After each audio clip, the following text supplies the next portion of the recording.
Hi everyone, it's me, Reverend Kevin Lee. I'd like to welcome you to my channel.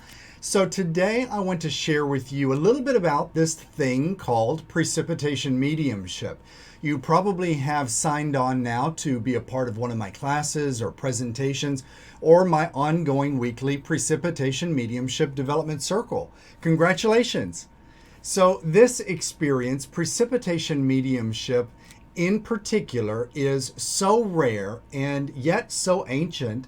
We do have a beautiful history of this really rare gift of spiritual art. And what I want to share with you today are the tools that you'll need to participate if you're attending one of my classes to learn how to develop this beautiful form of mediumship, or if you're going to be attending my ongoing weekly development circles for precipitation, or maybe you actually are coming to one of my bigger presentations in a conference center or a spiritual center somewhere in the world, and you're going to be bringing with you your spirit card boxes. Now, why do I say that? Well, let's go ahead and jump right in, because what you're going to need is something to contain the phenomena, the spiritual phenomena that's taking place.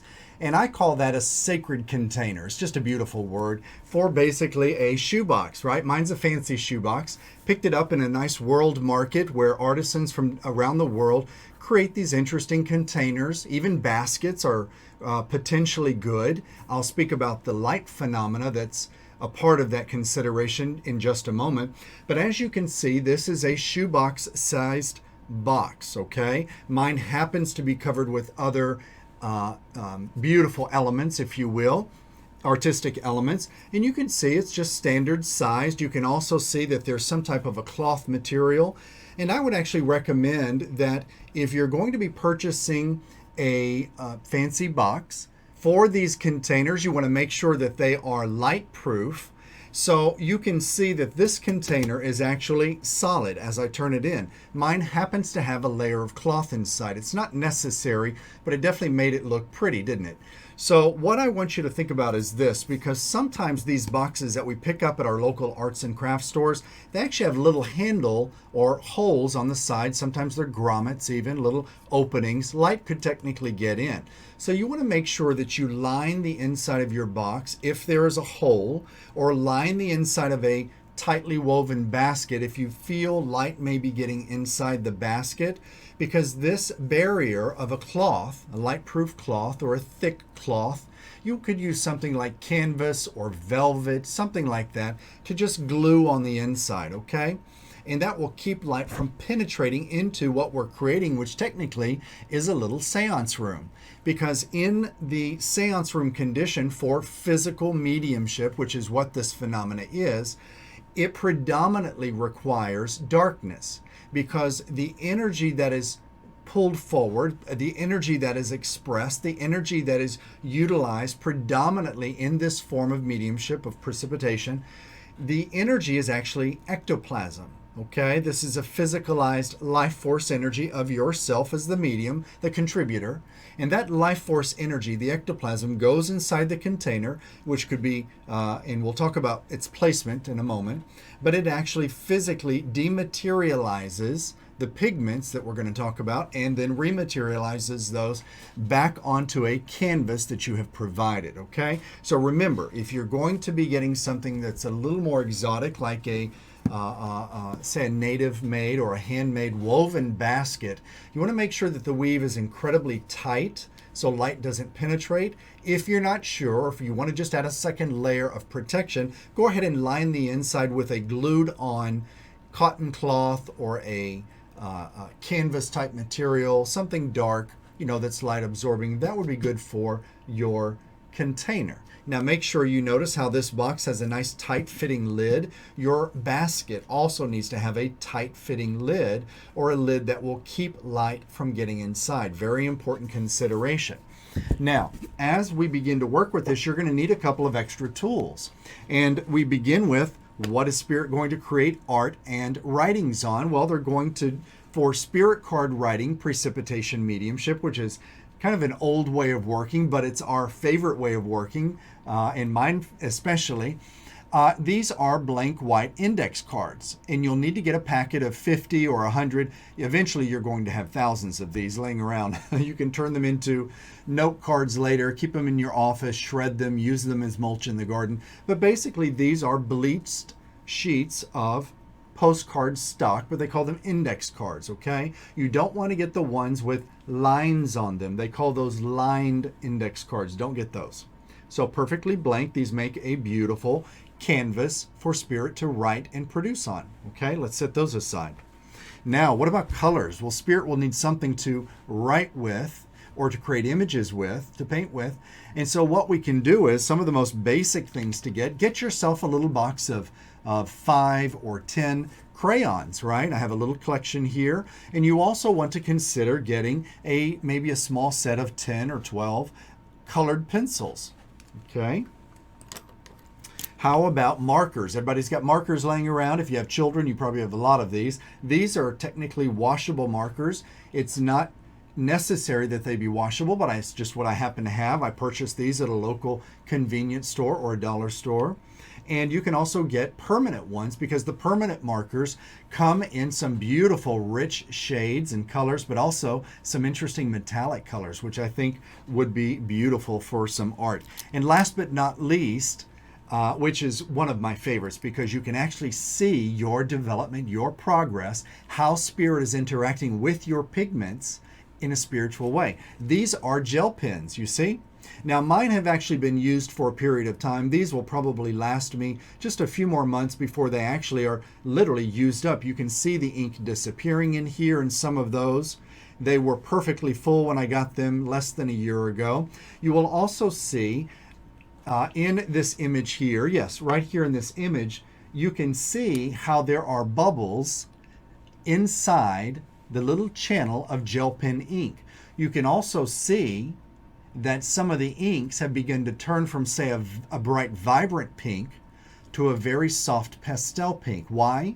Because Spirit is taking the predominant, one of the predominant most colorful aspects of that ink, something that seems to work for them, and they're dematerializing it away, taking it into the ethers. Eventually, they will return some of that ink into a physical form. They'll precipitate that out of the ethers onto the card, and they'll blend it with other colors to create unique things, okay?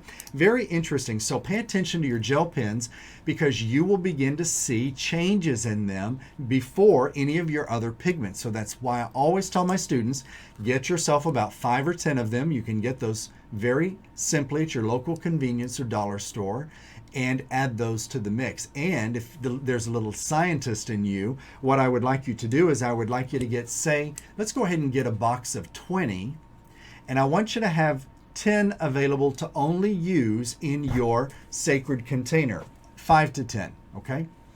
And the other 10, I want you to wrap those in a rubber band, stick them in your closet, and only use them as a control set that you will never touch, never use for spiritual development for your precipitation, right? And then in about 6 months or even 3 months, it won't take long, I want you to take all of the gel pens from inside your sacred container, and I want you to compare them to what is in your closet. And I guarantee you, you're going to start seeing changes. You will be inspired. How do I know?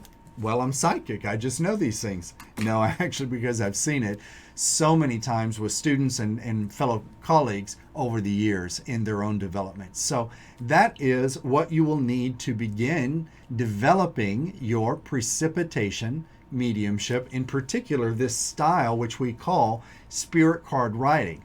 Why do we call it that? Because the phenomena pretty much originated with spirit writings, right? And so Spirit began to precipitate the pigments necessary for writing on paper or walls or cloth or canvas, whatnot. And so the phenomena over probably about in the last 100 years began to come forward in a precipitated way through spirit writing. So they began to get names, initials, then they began to get writings. It could be unique phrases or poems or scriptures or very inspiring, uplifting, and healing words from Spirit as a form of encouragement or betterment for the recipient of that message from Spirit. So what a beautiful message they received. And then over time, Spirit began to artistically add to, create, bring forth, manifest, but really precipitate images. So it could be beautiful symbolic images of particular flowers, animals, gemstones, famous symbols that we're aware of, a Christian symbol, a Jewish symbol, and so forth. And so then eventually it pushed into faces of loved ones began to be created in an artistic way, a beautiful way.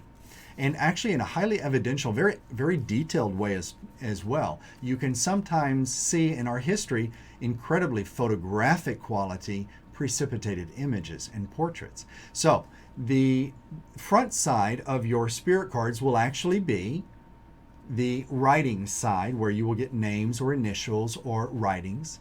And the bonus side, which is really the back side of the card, will have images, maybe faces, some type of a scene that Spirit will create. And I say Spirit, but it is in particular, your 1 or 2 Precipitation Mediumship spirit guides that work with you. They are highly trained in this technical skill and ability just for you. Isn't that amazing? This stuff is what healed my soul, my spirit, my mind, my emotional body many, many years ago. And it literally set me and anchored me on this path in metaphysics and spiritualism. It is why I do what I do today. It is why I love this phenomena. I've researched this phenomena. I've traveled around the world to try and witness it firsthand, and I have seen amazing things. I've even seen it one time in red light, where it precipitated out of the ethers instantly onto about 12 different cards in front of my eyes. They all phased in at once on command of Spirit. Truly spectacular. With God, anything is possible. With Spirit always at your side, you can achieve anything. I look forward to having you in my events surrounding precipitation. We have our sacred containers. We have our pigmented coloring instruments and our canvas that we're going to use. So let's get started, and I'll see you at the event. God bless.